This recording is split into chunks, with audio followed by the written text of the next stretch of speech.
எல்லோருடைய கருத்தும் கேட்டு மெஜாரிட்டி என்ன சொல்லுதுன்னு பார்த்து இறுதியாக ஒரு முடிவு எடுத்த பிறகு அந்த கருத்துக்கு முரண்பட்டவங்களும் கூட அது பிறகு அதை ஏத்துக்குவாங்க. இந்த மூதேவிக்கு அது தெரியல.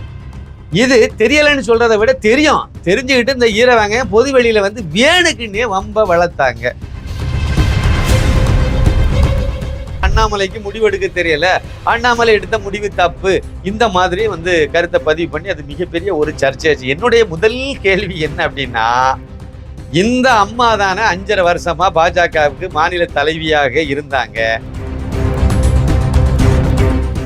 இந்த ஓட்டை பார்த்து திமுக காரங்க பயப்படுறாங்க. பாஜக வளர்ந்துட்டு இது இப்படியே இன்னும் அடுத்த எலெக்ஷன்ல 2026 வரும்போது திமுகவுக்கு அது ஒரு பெரிய செக் வைக்க போகுதுங்கிறத புரிஞ்சுக்கிட்டு அவங்க பயப்படுறாங்க. இந்த வளர்ச்சியை பார்த்து பயப்படுறாங்க. தமிழிசை சவுந்தரராஜனால ஏத்துக்க முடியல, கல்யாணராமனால ஏத்துக்க முடியல, மாரிதாசால ஏத்துக்க முடியல அப்படின்னா இதுக்கு என்ன காரணம்? வயிற்றெரிச்சல். இங்க எல்லா கருமத்தையும் இங்க இருந்தே நீங்க இப்ப எல்லா வேண்டாத வேலையும் பதவியை வச்சு பயன்படுத்திட்டு அப்படியே திமுகவுக்கு ஒரு குறுக்கு சால் ஓட்டுறாங்க பாத்தீங்களா? இதுக்கு பேர் தான் திராவிடியா பாஜக. பாஜகவினுடைய பீடை தமிழிசை சவுந்தரராஜன் நம்ம சொல்லலாமா? தைரியமா சொல்லலாம்.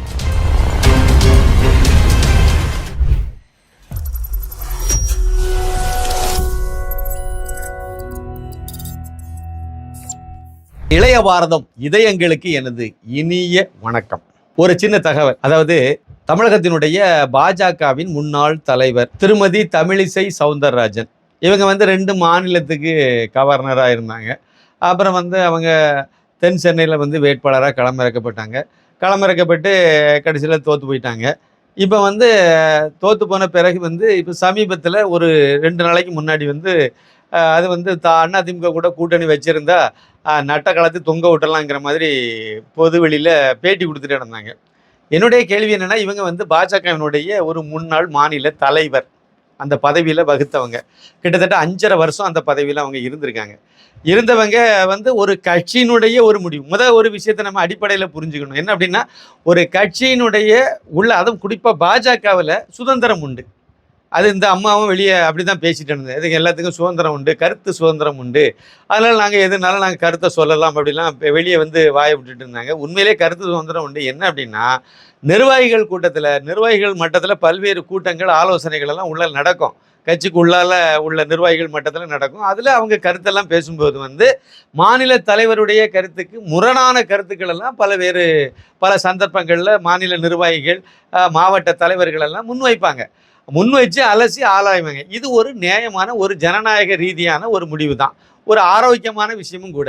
இதில் பேசி முடித்து ஒரு முடிவுன்னு ஒன்று எடுக்கிறாங்கல்ல.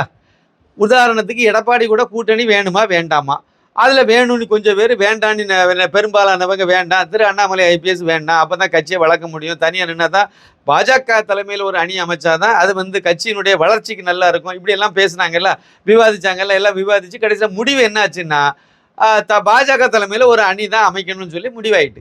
இப்போ முடிவான பிறகு இந்த முடிவு யாருடைய முடிவு? கட்சியினுடைய முடிவு. அதுக்கு முன்னாடி விவாதம் பண்ணலாம், அவங்கவங்க கருத்தை எல்லாரும் சொன்னாங்க. அதுவும் நிர்வாகியாக தான் சொன்னாங்க, தனிப்பட்ட கருத்தெல்லாம் கிடையாது. எல்லாம் பேசினாங்க. ஒட்டுமொத்தமாக ஒரு கலெக்டிவ் டிசிஷன் ஒன்று எடுத்தாங்கல்ல, அந்த முடிவு யாருடைய முடிவு? கட்சியினுடைய முடிவு. அது எல்லோருடைய கருத்தும் கேட்டு மெஜாரிட்டி என்ன சொல்லுதுன்னு பார்த்து இறுதியாக ஒரு முடிவு எடுத்த பிறகு அந்த கருத்துக்கு முரண்பட்டவங்களும் கூட அது பிறகு அதை ஏற்றுக்குவாங்க. ஏன்னா என்னுடைய தனிப்பட்ட கருத்து இதாக இருந்துச்சு, இல்லை என் கருத்தை நான் இப்படி பதிவு பண்ணேன், ஆனால் எல்லாருடைய கருத்து, பெரும்பான்மை கருத்து வந்து இப்படி ஏற்றுட்டு அது கட்சி கருத்தாக மாறிட்டு இப்போ நான் கட்சியினுடைய கருத்தை ஏற்றுக்கணும். இதுதான் ஒரு நிர்வாகிக்கு அழகு. ஆனால் இந்த மூதேவிக்கு அது தெரியலை.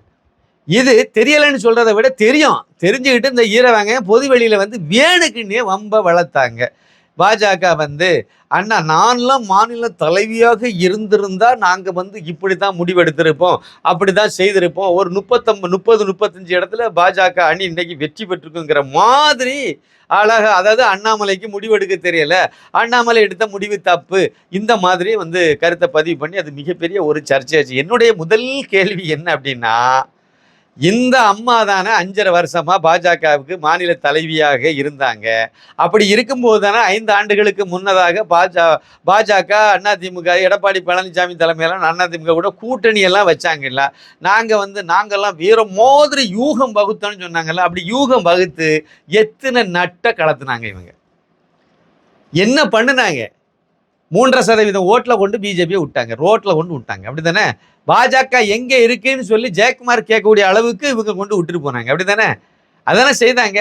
தூத்துக்குடியில் 3.5 லட்சம் ஓட்டு வித்தியாசத்தில் தோட்டு டெபாசிட்டை இழந்துட்டு ஓடுனாங்க. அதானே செய்தாங்க. கட்சி உங்களுக்கு நிறைய செய்திருக்கு. கட்சிக்கு நீங்கள் என்ன பண்ணீங்க? பாஜகவுக்கு என்ன பண்ணீங்க? ஒரு சாமானியெல்லாம் இது என்னுடைய கேள்வி. என்ன பண்ணிருந்தீங்க? ஒரு ஈரம் மண்ணும் பண்ணலைங்கிறது தான் உண்மை. இப்போ பாஜக இப்போ அபரிமிதமாக வளர்ந்துட்டு பிரதமர் நரேந்திர மோடி அவர்கள் பாராட்டுறார். அவர் அங்கிருந்து எம்பிக்கள் கூட்டத்தில், புதிதாக தேர்ந்தெடுக்கப்பட்ட எம்பிக்கள் கூட்டத்தில் பேசும்போது, தமிழகத்தில் பாஜக மிகப்பெரிய அளவில் வளர்ந்துருக்கு, ஓட்டு சதவீதம் மிகப்பெரிய அளவில் வந்திருக்கு, இது வருங்காலத்தில் பாஜகவுக்கு மிகப்பெரிய வெற்றியை ஈட்டி தரும்னு பாராட்டுறார். திமுக காரங்க பயப்படுறாங்க. பாஜகவினுடைய வளர்ச்சியை பார்த்து, இந்த வாட்டி வாங்கின ஓட்டை பார்த்து 11.24% ஓட்டு அதிகாரப்பூர்வமானது. இந்த ஓட்டை பார்த்து திமுக காரங்க பயப்படுறாங்க. பாஜக வளர்ந்துட்டு இது இப்படியே இன்னும் அடுத்த எலெக்ஷன்ல 2026 வரும்போது திமுகவுக்கு அது ஒரு பெரிய செக்கு வைக்க போகுதுங்கிறத புரிஞ்சுக்கிட்டு அவங்க பயப்படுறாங்க. இந்த வளர்ச்சியை பார்த்து பயப்படுறாங்க. திமுக கூட்டணியில் இருக்கக்கூடிய அந்த கொத்தடிமைகள் எல்லாம் பயப்படுறாங்க.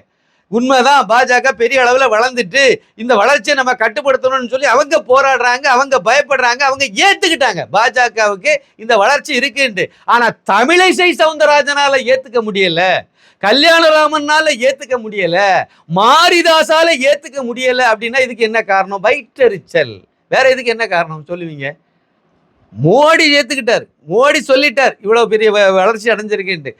திமுக காரன் மற்றவங்க எல்லாம் சொல்லிட்டாங்க, பத்திரிகைக்காரங்கள் எல்லாம் சொல்லிட்டாங்க, தேர்தல் கமிஷன் முதற்கொண்டு சொல்லிட்டு. ஆனாலும் நாங்க ஏத்துக்க மாட்டோம். அது அண்ணாமலை பெரிய தோல்வியை தழுவிருக்காரு. 2014 இப்படி இல்லை அப்படி இல்லைன்னு சொல்லி ஒரு நிறைய வியாக்கியானம் எல்லாம் பேசி பண்ணாங்க. இப்ப இந்த கூட்டத்தினுடைய நோக்கம் என்னவா இருக்குன்னா, இதுதான் திராவிடியா பாஜக. திங்கிறது இங்க, தூங்குறது இங்க, வளர்ச்சி அடைகிறதுங்கிற, பாஜக வச்சு வளர்றது இங்க, உங்களுடைய சொத்து குவிக்கிறது இங்க, எல்லா கருமத்தையும் இங்க இருந்தே நீங்க இப்ப எல்லா வேண்டாத வேலையும் பதவியை வச்சு பயன்படுத்திட்டு அப்படியே திமுகவுக்கு ஒரு குறுக்கு சால் ஓட்டுறாங்க பார்த்தீங்களா? இதுக்கு பேர் தான் திராவிடியா பாஜக. பாஜகவுக்குள்ள ஒரு குரூப் இருந்து இந்த கோபாலபுரத்துக்கு, இந்த ஓங்கோல் குடும்பத்துக்கு கொத்தடிமை வேலை, விசுவாசமா வேலை பார்க்குதுல்ல, இதைத்தான் நம்ம அப்படி சுட்டி காட்டி நான் சொன்னேன்.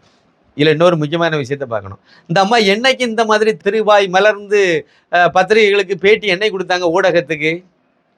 அதாவது திரு அண்ணாமலை ஐபிஎஸ் அவர்களுடைய போட்டோ கீழே போட்டு அதுக்கு மேலே ஒரு ஆட்டை கொண்டு வெட்டி, பட்டப்பகல நடு ரோட்டில் இந்த மாதிரி வெட்டி, அந்த ரத்தத்தை அண்ணாமலை ஃபோட்டோவுக்கு அபிஷேகம் பண்ணி, அந்த ரோடு முழுக்க சுற்றி இந்த வீடியோ இதை எடுத்து இதை திமுக காரன் கொண்டாடி அவன் பரப்பி, அது தமிழகம் முழுக்க பரவி, அடுத்த நாள் அது இந்தியா முழுக்க போய் இந்தி, ஒரியா, மலையாளம், தெலுங்கு எல்லா மொழியிலையும் டிரான்ஸ்லேட் பண்ணி ட்விட்டர்ல இருந்து எல்லா பக்கங்களையும் இது பரவி மிகப்பெரிய ஒரு பிரச்சனை கிளப்பின நேரத்தில் அதை அப்படியே திசை திருப்பி விடுறதுக்கு இந்த அம்மா வாயை திறந்துச்சு. இதை நீங்கள் என்ன செய்வீங்க?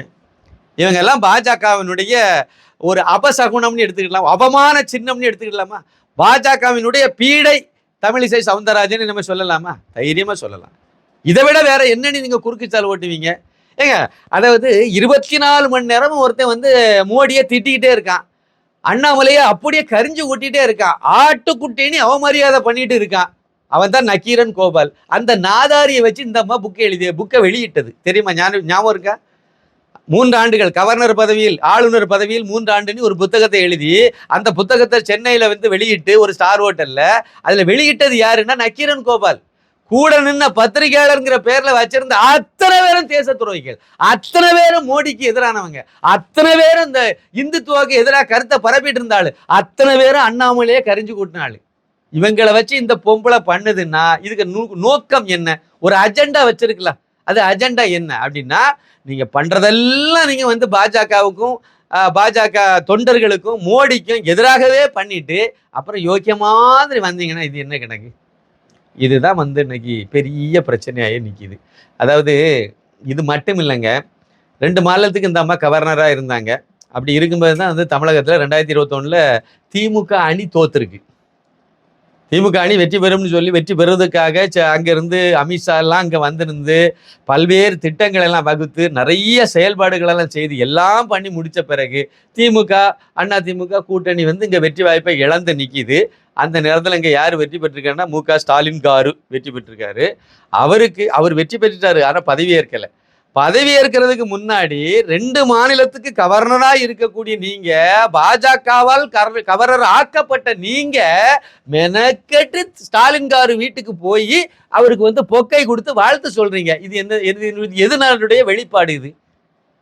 தமிழகத்துல முழுக்க வந்து ஒரு பெரிய பிரச்சனையை உருவாகிட்டு இருக்கு. ஒன்றிய அரசுங்கிறத திமுக காரங்க இந்த திராவிடியா மாடல் அரசாங்கம் முன்னெடுத்து அதை ஒரு பெரிய பிரிவினையை தூண்டி ஒரு பெரிய பிரச்சாரத்தை உருவாக்கிட்டு இருக்காங்க. இது வந்து விவாத பொருள் ஆயிட்டு இருக்கு இங்க தமிழகத்துல.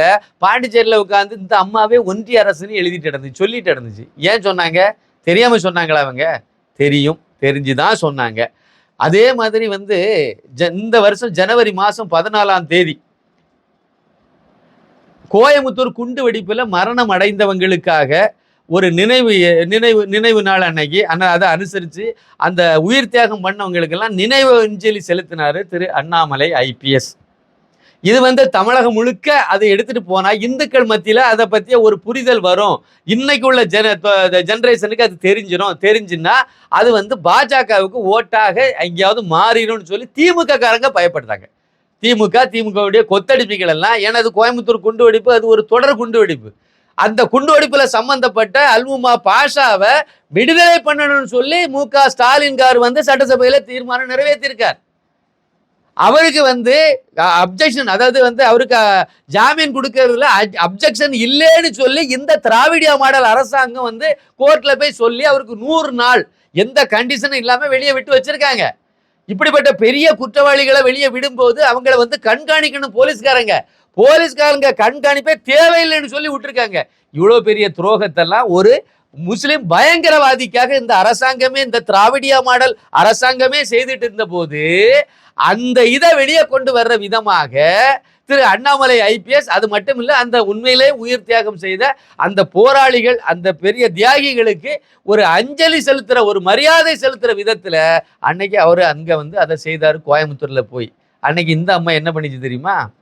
கவர்னர் பதவியை ராஜினாமான்னு டப்புனி போட்டு பிளாஸ் பண்ணி விட்டுட்டு அந்த நியூஸை அப்படியே டம்மி பண்ணிட்டு எல்லா இந்த சன் டிவில இருந்து ஆரம்பிச்சு எல்லா திமுக கொத்தடிமை தொலைக்காட்சிகளும் அப்படியே இந்த பக்கமா வந்து அது கவர்னராக இருந்த தமிழிசை சவுந்தரராஜன் ராஜினாமா பண்ணிட்டான்னு இதை வச்சு ஒரு பெரிய இதை உருவாக்கி அதை புஸ்வானமாக்கி இதை பண்ணாங்க. இந்த அம்மாவுக்கு என்ன உள்நோக்கம் இருக்குதா இல்லையா? தெரியாம அனிச்சை செயலா நடந்துச்சா? இது கேவலமா இல்லையா? அதனாலதான் சொன்னேன், தமிழக பாஜகவுக்கு டாக்டர் தமிழிசை சவுந்தரராஜன் அவர்கள் ஒரு பெரிய பீடை, ஒரு பெரிய அவமான சின்னம். தமிழக பாஜகவுக்கு டாக்டர் தமிழிசை சவுந்தரராஜன் ஒரு அவமான சின்னம். அவங்களால பாஜகவுக்கு எதுவுமே நடக்கல. ஆனா பாஜகவாக அவங்க தான் நிறைய அனுபவிச்சிருக்காங்க, கொள்ளை அடிச்சிருக்காங்கன்னு சொல்லலாம். ஏன்னா அந்த அவங்களுடைய ரத்தமே அந்த திமுக காங்கிரஸ் ரத்தத்துல இருந்து வந்தது தானே, அந்த உறவுல இருந்தது. இன்னைக்கு வரைக்கும் அந்த உறவுல தானே மெயின்டைன் பண்றாங்க. அதனால இந்த அம்மாவுக்கு ஒரு விசாரணை நடத்தணும். எங்கெங்கெல்லாம் பினாமி இருக்கு, கன்னியாகுமரியில் ஒரு பினாமி இருக்கதா சொன்னாங்க. திடீர்னு அந்த ஆள் ஒண்ணுமே இல்லாம அந்த தெருவு தென்னமா கிடந்த ஒருத்தன் வந்து 100 ஏக்கர் வாங்கி வச்சிருக்கானா, இவங்களுடைய பினாமி. இதெல்லாம் விசாரணை பண்ணி வெளியே கொண்டு வந்தா கொஞ்சம் நல்லா இருக்கும். சொத்தை பிடுங்க, திமுக சொத்தக்காரெல்லாம் சொத்தை பிடுங்கிறத விட இவங்களுடைய வருமானத்துக்கு அதிகமாக எவ்வளோ கொள்ளை அடிச்சிருக்காங்கன்னு விசாரணை நடத்தி அதை பிடுங்கி வெளியே கொண்டு மக்களுக்கு கொடுத்தா ரொம்ப நல்லா இருக்கும்னு நான் நினைக்கிறேன். பெரிய அயோக்கியம் தானேங்க இதெல்லாம். அதாவது ஒரு மனுஷன், இன்னொரு முக்கியமான விஷயத்தை பாருங்க. இந்த அம்மா 2019 இருந்துச்சு, அதுக்கு பிறகு இவங்க தான் இருந்தாங்க.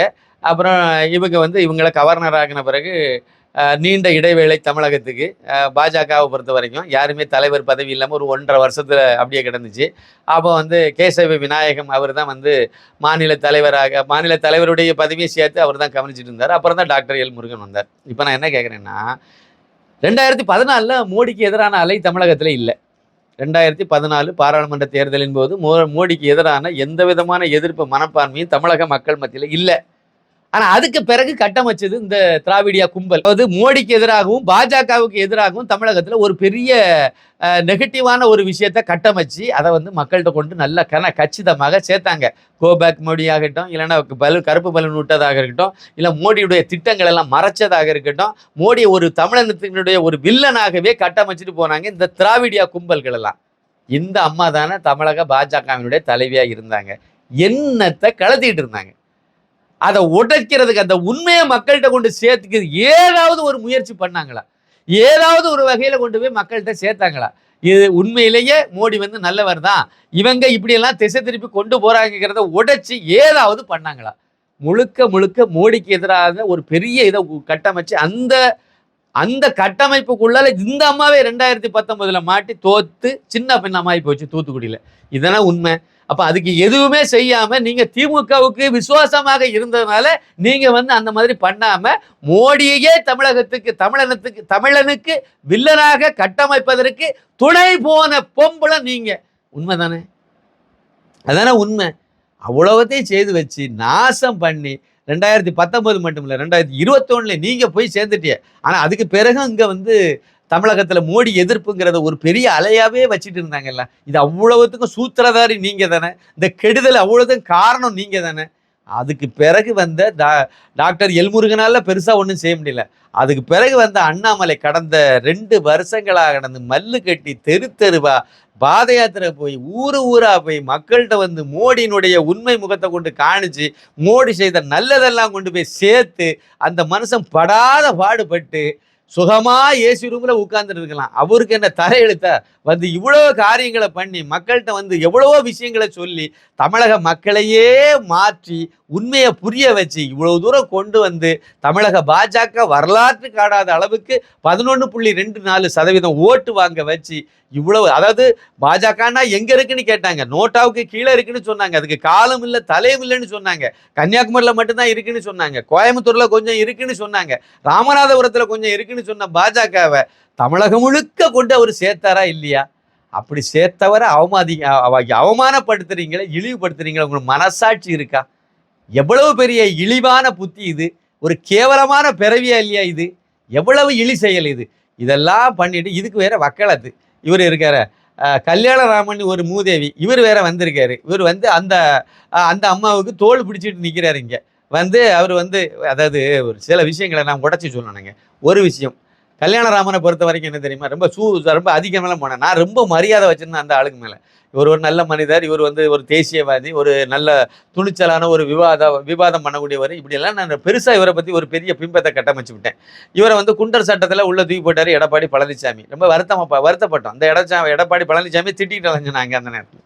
அதுக்கு பிறகு திருப்பி வெளியே வந்து கொஞ்ச நாளைக்கு பிறகு அவர் பேர் அதுக்கு பிறகு தான் நான் இருந்தாலும் முதல் முறையே போய் நேரில் போய் சந்திக்க போனேன். ஏன்னா அந்த அளவுக்கு அவருக்கு மேலே நமக்கு ஒரு பெரிய பிரியம் இருந்துச்சு, பாசம் இருந்துச்சு, மரியாதை இருந்துச்சு.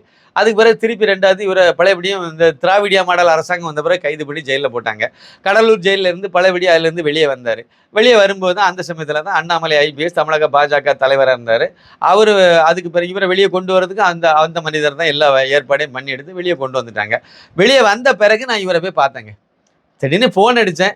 அப்போ வந்து எல்லாம் விசாரிச்சுட்டு அந்த உடனே உங்களை நேரில் பார்க்கணுமேனு சொன்னேன். ஒரு மரியாதை நிமித்தமான சந்திப்பு. உடனே அந்த சொன்னார், நீங்கள் நேரே டி நகரில் இந்த இடத்துக்கு வந்துருங்க, இந்த ஸ்டுடியோவில் இந்த யூடியூப் சேனலில் இன்டர்வியூ கொடுக்க போகிறேன், நீங்கள் அங்கே வந்துருங்கன்னாரு. சரி நான் வாரேன்னு சொல்லிட்டு நேரே போய் அந்த சேனலுக்கு நான் அன்னைக்கு தான் முதல் நாள் போனேன். போய் அங்கே அந்த ஸ்டுடியோக்குள்ளே போய் உட்காந்துருந்து இவருக்கு ஒரு இன்டர்வியூ எடுத்த அந்த யோகே சிகாமணி தான் கிஷோர் சாமியா அன்னைக்கு இவர்கிட்ட நான் இருந்து பொறுமையாக இருந்து அப்புறம் இன்டர்வியூலாம் எடுத்து முடித்த பிறகு அவர் கிளம்பி போயிட்டார். கல்யாணராமனும் நானும் பேசிகிட்டு இருந்தோம். அப்போ கல்யாணராமன்ட்டு நான் வந்து பேசிட்டு இருக்கும்போது தான் வந்து நமக்கு அது வரைக்கும் பெரிய பிம்பமாக வச்சுருந்தேன். அப்போ முதல் விஷயமாக அண்ணாமலை IPS அவர்களை மிக கேவலமாக தரக்குறைவாக ஒருமையில் பேசிட்டு இருந்தார். அந்தால பார்த்தேன், இது சரிப்பட்டு வர்றது விளங்காது, இது அப்பவே நினைச்சேன் இது விளங்காது, இது அவ்வளவுதான் அப்படின்னு நினைச்சேன். என்ன காரணம்னா இவர் வந்து பாஜக மாநில தலைவரை விட மிகப்பெரிய அளவில் ஒரு திறமசாலின்னு சொல்லி அவருக்கு வாயினாலே அவரை பற்றி சுயதம்பட்டம் அடிச்சுட்டு இருந்தார் என்கிட்ட. பெரிய அறிவாளி, அவருக்குன்னு சொல்லலை, அவன் மணி பேசினார், என்ன தெரியும் நான் இப்படிப்பட்டாலும் அப்படிப்பட்டாலும் அவரை உடனே பெரிய இவர் சண்டியர்லாம் சொல்லிட்டு இருந்தார். சரி ரைட் ஓகே இது விளங்காதுன்னு சொல்லிட்டு அந்த பாயிண்ட்டை நான் ரொம்ப பெருசாக காது கொடுத்து வாங்கலை. அப்படியே பேச்சு வாங்கலை. இது 1.5 வருஷத்துக்கு முன்னாடி நடந்தது. அந்த சமயத்தில் ஒரு தகவலை வந்து சொன்னேன், இந்த மாதிரி நான் புக்கு எழுதியிருக்கேன், ஏற்கனவே எழுதிட்டேன்னு சொல்லிட்டேன் அவர்கிட்ட. அதை பற்றிய ஒரு பேச்சு வந்துச்சு. பேச்சு வந்தோடனே அது அப்போ சாம்பிள் காப்பி போய் எடுத்து வச்சுட்டு திரு அண்ணாமலை IPS பார்த்து நான் வந்து எத்தனாம் தேதி புக்கை வெளியிடணும் அப்படிங்கிறத பற்றி அவர்கிட்ட ஒரு அப்பாயின்மெண்ட் வாங்கி ஒரு டேட் வாங்கிட்டு அந்த டேட்டை முடிவு பண்ணி வெளியிடணுங்கிறது என்னுடைய இது. அதை ஒரு தலையங்கமாக அவர்கிட்டே வாங்கணும்னு சொல்லி ஒரு அணிந்துரையை நான் அண்ணாமலை IPSட்டே வாங்கணும்னு சொல்லிட்டு அதுக்கு ஏற்பாடு பண்ணிட்டு இருந்த நேரம் அது. அந்த நேரத்து புக்கை பற்றி எல்லாம் சொல்லி முடிச்சோடனே சொன்னார், சுற்றி வளைச்சி மறைமுகமாக சொன்னார். இந்த புக்கு வந்து எவ்வளோ பக்கம் இருக்கும், 368 பக்கம் இருக்கும் அப்படின்னு. சரி எவ்வளோ 27 அத்தியாயம், அதில் இந்த அம்சங்கள் எல்லாம் இருக்குது அப்படிலாம் சொன்னோன்னே, இது என்னுடைய கருத்தும் இதே தான், இதில் பண்ணியிருக்கேன், ரொம்ப சிறப்பு, ரொம்ப நன்றி, பயங்கரமாக செய்திருக்கேன் வச்சிருக்கேன்னு எல்லாம் சொல்லிவிட்டு, ஒரு பெரிய ஆதருடைய பேரில் வந்து இந்த புக்கு வெளியே, ஒரு பெரிய ஆளுடைய பெரிய ஆதரில் ஒரு பெரிய ஆளுடைய பேரில் இந்த புக்கு வெளியே வந்துன்னா நிறைய பேருக்கு போய் சேரும் தானே, அப்படி இங்கே சேருமே அப்படிங்கிற மாதிரி ஏதோ ஒரு பெரிய ஒரு ஐடியா கொடுக்குற மாதிரி ஆரம்பித்தார். நான் சொன்னேன், நான் அப்படியே பார்த்துட்டு, இல்லை ஜி நமக்கு அதெல்லாம் ஒன்றும் பிரச்சனை இல்லை, புக்கு தானே, கண்டென்ட் உள்ள நல்லா இருந்ததுன்னா புக்கு நிறைய பேருக்கு ரெஃபர் பண்ண போகிறாங்க, நிறைய பேர் வாங்கி படிக்க போகிறாங்க, அதனால என்னதான் இருக்குது, நம்மளும் இப்போ எப்போ தான் எழுத்தாளர் இது, அதனால் நமக்கு முதல் புக்காக இருந்தாலும் அது உருப்படியான ஒரு புக்கை தான் பண்ணியிருக்கேன், அதில் ஒன்றும் பிரச்சனை இல்லை அப்படின்னு சொல்லிட்டு நான் வந்து ஒரு வெள்ளந்தியாக இதை பற்றி விளக்கம் கொடுத்துட்டு இருந்தேன். அவர் அப்படியே சுற்றி வளைச்சி சொன்னார், இல்லைங்க இப்போ நான்னா ஒரு பிரபலமான ஆள், யாரு கல்யாணராமன், இந்த வெண்ணா வந்து ஒரு பிரபலமான ஆளா, இவருக்கு பேரை வந்து அந்த புத்தகத்துக்கு போடணுமா, எது புத்தகம் இதுதான், மோடியின் தமிழகம், இந்த புத்தகத்துக்கு சின்னப்பா கணேசன் நான் எழுதியிருக்கோம்ல, கஷ்டப்பட்டு 368 பக்கம் எழுதியிருக்கோம்ல, இந்த புத்தகத்துக்கு இந்த புண்ணாக்கு மாடனுக்கு பேரை போடணுமா, இதில் கல்யாணராமன் போடணுமா, எனக்கு வந்து உள்ளால ஒரு இடத்துல வந்து அதாவது உதவி, அதாவது துணை ஆசிரியர், இந்த புத்தகத்துக்கு துணை புரிஞ்ச ஆள் மாதிரி ஒரு துணை ஆத்தர் மாதிரி அதில் உங்கள் பேரை போட்டுக்கலாம் அப்படின்னு சொல்லி என்கிட்ட சொன்னார். சரி இது விளங்காது, இது வேலைக்கும் ஆகாதுன்னு சொல்லிட்டு அந்த அப்படியே சொல்லிட்டு திட்ட வேண்டிய இடம் தான், ஆனால் அவருக்கு மேலே நான் ஒரு பெரிய மரியாதை வச்சுருந்தேன் பார்த்தீங்களா, அதனால திட்டாமல் ஒளிஞ்சு போட்டுன்னு சொல்லிட்டு விட்டு வந்தேன். அதோட நன்றி வணக்கம் போட்டுட்டு விட்டேன். எதுக்கு நான் சொல்கிறேன்னா, இவ்வளோ நாளும் ஏன் சொல்லலை அப்படின்னா, என்னென்னையும் ஒளிஞ்சு போகிறாங்கன்னு சொல்லி பேசாமல் இருந்தேன். இந்த அண்ணாமலைக்கு எதிராக வாராது வந்த மனிதர் தான் அண்ணாமலை. அந்த அண்ணாமலையால் அனுப்பி விடப்பட்டவர் தான் இந்த அண்ணாமலை. இதுதானே உண்மை. தமிழகத்துக்கு கிடைச்ச ஒரு பொக்கிஷம் அவர், ஒரு விடி வெள்ளி அவர். அந்த மனிதர் மீண்டும் தமிழகத்தில் ஒரு பெரிய அரசியல் மாற்றத்தை உருவாக்கி காமராஜர் ஆட்சியை மீண்டும் தமிழகத்தில் கொண்டு வந்து நிலை நிறுத்தணும். இந்த நாட்டில் உள்ள இந்த மதுவெல்லாம் ஒழிச்சு, இந்த போதைப் பொருள் இப்போ சந்து பொந்தெல்லாம் போய் இளைஞர் அடுத்த தலைமுறைக்கு நாசம் பண்ணிட்டு இருக்கக்கூடிய அந்த போதைப் பொருளெல்லாம் இல்லாமாக்கி மதுபானத்துக்கு அடிமையாக போய் இங்கே தமிழகத்தில் உள்ள இளம் விதவைகள் தமிழச்சியெல்லாம் தாலியாக இருக்க வச்சிருக்க இந்த திராவிடியா மாடல் அரசாங்கத்தினுடைய செயல்பாடை முடக்கி சுத்தமாக அதெல்லாம் காலி பண்ணி எல்லாத்தையும் காப்பாற்றி ஒரு நல்ல ஒரு ஆட்சி தமிழகத்தில் அமைக்கணும்னா அதுக்கு அண்ணாமலை ஐபிஎஸ் ஆதாலும் முடியும். அவர் மட்டும்தான் இதுக்கு சாத்தியப்படும். இப்படி சொல்லி தமிழகமே நம்பி இருக்கக்கூடிய நேரத்தில் அவருக்கு எதிராக கருத்து சொல்கிறேன், குறுத்து சொல்கிறேன்னு சொல்லிட்டு வந்து நிற்கும் போது தான் நமக்கு பிரச்சனை வருது. அப்போ தான் இவங்க யாருங்கிறத பற்றி நம்ம வெளியே சொல்ல வேண்டியது வருது. இதே மாதிரி தான் தமிழ் செய்யும். அது ஒரு பெரிய கதை இருக்குது, ஏன்னா ஒளிஞ்சு போட்டது. ஆனால் ஒரு விஷயத்தை வந்து நான் இவங்களுக்கெல்லாம் சொல்கிறேன், மாரிதாஸ் உட்பட தான். அதாவது அங்கேருந்து அவர் சொல்லிட்டார், பிரதமரே சொல்லிட்டார், தமிழகத்தில் ஓட்டு வங்கி வந்து இவ்வளவு தூரம் அதிகமாகிருக்கு, மிகப்பெரிய வளர்ச்சி இழந்திருக்கு, அதனால் பாராட்டுன்னு சொல்லி அவர் சொல்லிட்டார். திமுக காரெல்லாம் சொல்லிட்டான், திமுக கொத்தடிமைகள் எல்லாம் சொல்லிட்டான், பாஜக பெரிய அளவில் வளர்ந்துட்டு தமிழ்நாட்டில் அப்படிங்கிறத ஒத்துக்கிட்டா. எல்லாரும் ஒத்துக்கிட்ட பிறகு மாரிதாஸ் இந்த புண்ணாக்கு மாடனுக்கு மட்டும் அதை ஏற்றுக்கவே முடியல. அதெல்லாம் கிடையாது, பெர்சன்டேஜ் கீழே தான் இருக்குது. எங்கே அப்படி கீழே இருக்குது போறாமல்? அந்த ஆளுக்கு என்ன பிரச்சனை தெரியுமா, தமிழகத்தில் வந்து அண்ணாமலையை விட நான் தான் பெரிய பிஸ்தா பருப்புன்னு அவருக்கு நினைப்பு. மக்கள் ஏற்றுக்கணுமே, உங்கள் அண்ணாமலை அவர்களே ஏற்றுக்கிட்டாங்க. அதனால நாம் தமிழர்ல இருந்தெல்லாம் அந்த பாஜகவுக்கு நிறைய பேர் வந்துட்டாங்க. நாம் தமிழர் திமுகலேருந்து வந்துட்டாங்க. 7% ஓட்டு திமுகவுக்கு கம்மியாக இருக்குன்னா காரணம் அண்ணாமலை. எடப்பாடி பழனிசாமி இன்னைக்கு தெருவும் தென்னியாம போனார்னா காரணம் அண்ணாமலை. ஒவ்வொரு கட்சியினுடைய அதாவது போயஸ் கார்டன்லையும் அண்ணா அறிவாலயத்திலையுமா போய் காத்து கிடந்து கூட்டணிக்காக வேண்டி கிடந்த காலம் போக, பாஜகவினர் தலைவர்கள் போய் கிடந்த காலம் போக, பாஜகவை நாடி வந்து இன்னைக்கு பேச்சுவார்த்தை நடத்தி ஒரு கூட்டணி அமைச்சாங்க பார்த்தீங்களா? அந்த மாற்றம் அண்ணாமலையால் நிகழ்ந்தது. எவ்வளோ பெரிய விஷயங்கள் எல்லாம் இது நடந்திருக்கு. இது வந்து அங்கே டெல்லியில் இருக்கவங்களுக்கு மட்டும் தெரியாதா? எல்லாருக்கும் தெரியும். இப்படியெல்லாம் வளர்ந்த பிறகு பாஜக வளரலை, அது தேஞ்சு போச்சுன்னு சொல்லி பாஜகவாதிகளை, பாஜக தொண்டர்களை, தேசியவாதிகளை, அவங்களுடைய மனநிலையை சைக்காலஜிக்கலாக அவங்கள வந்து கொலாப்ஸ் பண்ணுறக்கூடிய வேலையை தானே மாரிதாஸ் பார்த்துட்டு நடக்காரு. தின்னது எல்லாம் பாஜக காரனை வச்சு தான், தேசியவாதிகளை வச்சு தான் நீங்கள் வளர்ந்து நிற்கிறீங்க. பாஜகவுக்கு நீங்கள் நல்லது செய்தீங்க இவ்வளோ நாளும், இப்போ நல்லது செய்யுதுங்கிற பேரில் விஷத்தை கைக்கிட்டுறீங்க. இதுதானே உண்மை. உங்களுக்கெல்லாம் நல்ல காலமே இனிமேல் கிடையாதுங்கிறது என்னுடைய பாயிண்ட். ஏன் தெரியுமா? இதே மாதிரி தான் 2014 திரு நரேந்திர மோடி அவர்கள் தான் சரியான சாய்ஸ் பிரதமர் வேட்பாளருக்குன்னு அவரை முன்னிலைப்படுத்தினாங்க. தேசிய அளவில் முடிவு பண்ணி குஜராத் முதல்வராக இருந்த திரு நரேந்திர மோடி அவர்களை எடுத்துகிட்டு வந்து அன்னைக்கு முன்னிலைப்படுத்தினாங்க. படுத்தும் போது அவருக்கு எதிராக நின்றது நிறைய பேர். அதில் வந்து சத்ருகன் சின்ஹா, யஸ்வந்த் சின்ஹா, இந்த மாதிரி தலைவர்கள் எல்லாம், இது மாதிரி இன்னும் நிறைய பேர் நின்னாங்க. எல்கே அத்வானி. நான் ரொம்ப நேசிக்கக்கூடிய ஒரு மனிதர். கிட்டத்தட்ட 90களில் மிகப்பெரிய ஹீரோவாக நமக்கு இருந்தார். பாஜகவினுடைய அகில இந்திய அளவில் பாஜகவை எல்லா இடமும் கொண்டு சேர்த்ததே அவருடைய பங்கு, பெரிய பங்கு. நிறைய ரத யாத்திரைகள்லாம் நடத்தி எடுத்து தான் பாஜகவே எல்லா இடமும் கொண்டு சேர்த்தாரு. இதுக்கு முக்கியமான காரணம் டாக்டர் எல்கே அத்வானி அவர்கள் தான். இருந்தாலும் 2014 வரும்போது மோடிக்கு எதிராக அவர் நின்னதை நம்ம ரசிக்க முடியல, நம்மளால ஏற்றுக்க முடியல. உங்களுக்கு 2004 வாய்ப்பு கொடுத்தாங்க பிரதம வேட்பாளராக, உங்களை ஏற்றுக்கல மக்கள். 2009 நீங்கள் அவர் தான் பிரதமர் மெட்டீரியல், அதையும் மக்கள் ஏற்றுக்கலை. ஆனால் 2014 வரும்போது மோடியை மக்கள் ஏற்றுக்கிறாங்க. அப்போ நீங்கள் வழி விட்டு கொடுக்கணும்ல, கொடுக்கல, முரண்டு பிடிச்சார். அதனால தான் அவர் அப்படி அன்னைக்கு ஓரமாக போனவர் தான். இன்னைக்கு வரைக்கும் மரியாதை கூட இடத்துல மரியாதையை மோடி எல்லாத்தையும் மதிப்பார், அதனால மரியாதை கொடுக்குறாங்க. ஆனால் இவ்வளவு தாங்க நிலவரம். மோடி எதிர்த்து அன்னைக்கு யாரெல்லாம் நின்னாங்களோ அவங்கெல்லாம் இப்போ ஆளே அட்ரஸ் எல்லாம் போயிட்டாங்க. அதே சமயத்தில் பிரதமர் நரேந்திர மோடி அவர்களுக்கு ஆதரவாக இருந்த அருண் ஜேட்லி, சுஷ்மா ஸ்வராஜ், ராஜ்நாத் சிங், நிதின் கட்கரி, இதுக்கு பிறகு இன்னும் நிறைய பேர் கூடால இருந்தாங்க பாருங்க. அத்தனை பேர் அதுக்கு பிறகு பிரகாசமாக தான் இருந்தாங்க. அத்தனை பேருக்கு நல்ல எதிர்காலம் அமைஞ்சது. நல்ல பதவிகளில் இருந்து மரியாதையாக தான் எல்லாரும் இன்றைக்கும் இருந்துட்டு இருக்கக்கூடியவங்களும் சரி, இல்லை 1-2 காலமானவங்களும் சரி, எல்லாரும் நல்ல மரியாதைக்குரிய இடத்துல தான் வச்சு பார்க்கப்பட்டது. இந்த தேசம் அப்படிப்பட்டது தான், பாஜகவும் அப்படிப்பட்டது தான். அன்னைக்கு பிரதமர் நரேந்திர மோடிக்கு என்ன சூழ்நிலையோ 2014 அதே தான் இன்னைக்கு தமிழகத்தில் திரு அண்ணாமலை ஐபிஎஸ்க்கு. அவருக்கு பாருங்க, ஒருத்தர் அவரை மத்திய அமைச்சர் ஆக்கணும்னு சொல்லிட்டு பிரதமர் நரேந்திர மோடி அவர்களும் அமித்ஷா அவர்களும் முடிவு பண்ணாங்க. நீங்கள் மத்திய அமைச்சராகவும் இருந்துடுங்க, பாஜகவினுடைய மாநில தலைவராகவும் இருந்துடுங்கன்னு சொல்கிறாங்க. அப்படி சொல்லும்போது தமிழகத்தில் உள்ள எல்லா ஒட்டுமொத்த இளைஞர்களும் ஒட்டுமொத்த பாஜக தொண்டர்களும் வேண்டுறாங்க, அண்ணாமலை மத்திய அமைச்சர் ஆகவே கூடாது, ஆகிடக்கூடாதுன்னு சொல்லி பிரார்த்தனை பண்ணிட்டு இருக்காங்க. ஒருத்தருக்கு பதவி வாங்கக்கூடாதுன்னு யாராவது பிரயத்தனை பண்ணுவாங்களா? நம்ம நேசிக்கிற ஒரு தலைவனுக்கு அவரை எப்படியாவது மத்திய அமைச்சர் ஆக்கிடக்கூடாதுன்னு சொல்லி பிரார்த்தனை பண்ணாங்க. ஆனா அதே சமயத்துல திமுகவினுடைய கொத்தடிமைகள், அண்ணா திமுக காரங்க, அதான் எடப்பாடி கோஷ்டி எல்லாம் கும்பலா அவங்க பிரார்த்தனை பண்றாங்க, எப்படியாவது அண்ணாமலை மத்திய அமைச்சர் ஆயிடணும்னு பிரார்த்தனை பண்ணாங்க. எவ்வளவு ஒரு வேடிக்கையான ஒரு விஷயமா இல்லையா இது? ஏன்னா அவர் மத்திய அமைச்சர் ஆயிட்டா டெல்லி போயிடுவாரு, இங்க நல்லா கொள்ளையடிக்கலாம்ல, அது பிறகு கொள்ளையடிச்சா கேட்க நாதி இருக்காதுன்னு சொல்லி திமுக காரங்க நினைக்கிறாங்க, திராவிடியா மாடல் அரசாங்கம் நினைக்குது, இந்த ஓங்கோல் வம்ச குடும்பம் நினைக்குது. இப்படிப்பட்ட சூழ்நிலையில அவர் வேண்டாண்டார், ஒரு துச்சமா நினைச்சார். மத்திய அமைச்சர் பதவி ஒரு பெரிய விஷயமே இல்லை, கேபினெட் அமைச்சரே கொடுக்க முன் வந்திருக்காங்க. இணையமைச்சர் முதலாவது, அது உள்துறையில இணையமைச்சர் பதவி. அப்படி இல்லைன்னா நீங்க ஜவுளித்துறைக்கு கேபினெட் லெவல்லையே கொடுக்கலான்லாம் முடிவு பண்ணி பேசப்பட்டிருக்கு.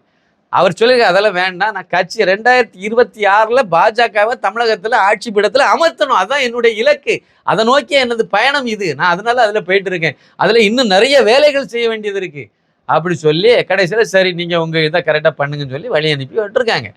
அதனால தான் கோயம்புத்தூரில் இறங்கின உடனே அவர் என்ன சொன்னார், கோயம்புத்தூர் ஏர்போர்ட்டில் இனிமே இந்த கோயம்புத்தூர் இதுல எல்லாம் பேட்டி கொடுக்கறது கிடையாதுன்னு சொன்னார். யாருக்கு சொன்னார்? தமிழிசைக்கை வச்சு சொன்னார். டெல்லியில் முடிவெடுத்துட்டு டெல்லி தலைவர்கள்ட்ட அதை பற்றி பேசிக்கிட்டு இங்கே சொன்னார், இந்த மாதிரி அங்கே போகிற இடத்துல கக்கூசுக்கு போகிற வழியில், அங்கே போகிற வழியிலெல்லாம், மூத்திர சத்துக்கு போகிற வழியிலெல்லாம் பேட்டி கேட்கக்கூடாது, கொடுக்க மாட்டேன். அது அவருக்காக சொன்னது இல்லை, தமிழிசை மாதிரியான இந்த நாதாரிகளுக்காக சொன்னதுங்கிறத நம்ம புரிஞ்சுக்கணும். அதே மாதிரி தான் இதுக்கு அடுத்த கட்டமாக தான் இதில், ஏன்னா இங்கே நிறைய பேர் இதே மாதிரி நினச்சிக்கிட்டு அண்ணாமலைக்கு எதிராக கொம்பு சீவிட்டு அவருக்கு குறுக்கு சாலை பண்ண அந்த மனுஷனை பார்த்தீங்களா எத்தனை பேரை, அதாவது திமுக காரன்னு அவர் எதிர்கொள்கிறாரு, எதிரி. எடப்பாடி கோஷ்டியை எதிர்கொள்கிறாரு, எதிரி. ஆனால் பாஜகவுக்கு உள்ளே இந்த தமிழிசை மாதிரியான இந்த கேவலமான பிறவிகள் எல்லாம் எதிர்கொள்ள வேண்டியது இருக்குது பார்த்தீங்களா? இது எவ்வளோ பெரிய சிக்கலான விஷயம். அப்போ ஒரு பக்கம் பார்த்தா எதிரி, இங்கே பார்த்தா துரோகிகள் கூட இருந்தே குழி பறிச்சுட்டு கிடைக்கு. இவ்வளவுத்தையும் தாண்டி அந்த மனுஷன் வந்துட்டு இருக்கார், வெற்றி வாகை சூட்டிட்டு இருக்கார். அதுக்கு தான் கடவுளாக பார்த்து இன்னைக்கு ஒரு சம்பவத்தை அழகாக அரங்கேற்றி விட்டாங்க.